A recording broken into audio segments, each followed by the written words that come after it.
समय की बात है।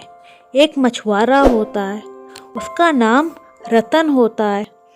वो काम करके घर को लौट रहा होता है। शाम होती है, वो घर को लौट रहा होता है।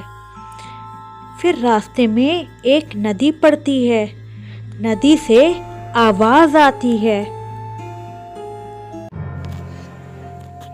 अचानक एक जल परी प्रकट होती है। जल परी रतन से बोलती है, रतन, तुम बहुत मेहनती हो, मैं तुमसे बहुत खुश हूँ। तुम जो मांगोगे वो मैं तुम्हें दूंगी, लेकिन लालच मत करना। अगर लालच करोगे तो बहुत नुकसान उठाना पड़ जाएगा। रतन हैरान हो जाता है, लेकिन उसके मन में लालच आ जाता है। फिर रतन जलपरी से कहता है, मुझे इतना पैसा दे दो कि मुझे काम करने की जरूरत ना पड़े। जलपरी सोच में पड़ जाती है और वो समझ जाती है कि रतन के मन में लालच आ गया है। वो कहती है, रतन, तुम्हें वो सब मिलेगा जो तुम चाहते हो, लेकिन ये याद रखना कि लालच करने से नुकसान हो सकता है।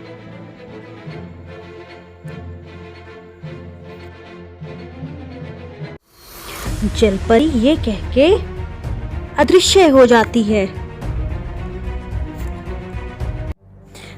तभी रास्ते में रतन को एक खजाने का टूटा फूटा महल मिलता है। रतन ये देख के बहुत हैरान हो जाता है और बहुत खुश होता है। फिर वो खजाने की चाबी लेके चला जाता है।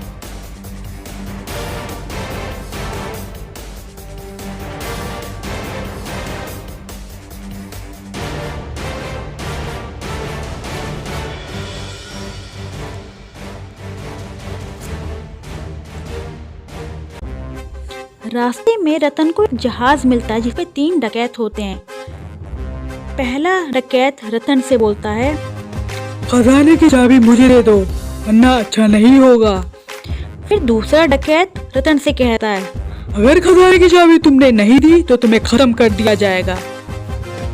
फिर तीसरा डकैत रतन से कहता है, और तुम्हारी लाश को ठिकाने लगा दिया जाएगा। फिर रतन खजाने की चाबी डकैत को दे देता है और वहां से चला जाता है।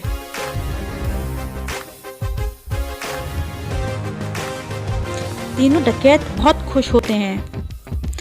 वाह भाई वाह, खजाना ही खजाना, मजा आ गया। इसीलिए कहते हैं कि लालच कभी नहीं करना चाहिए। लालच का अंत हमेशा बुरा होता है।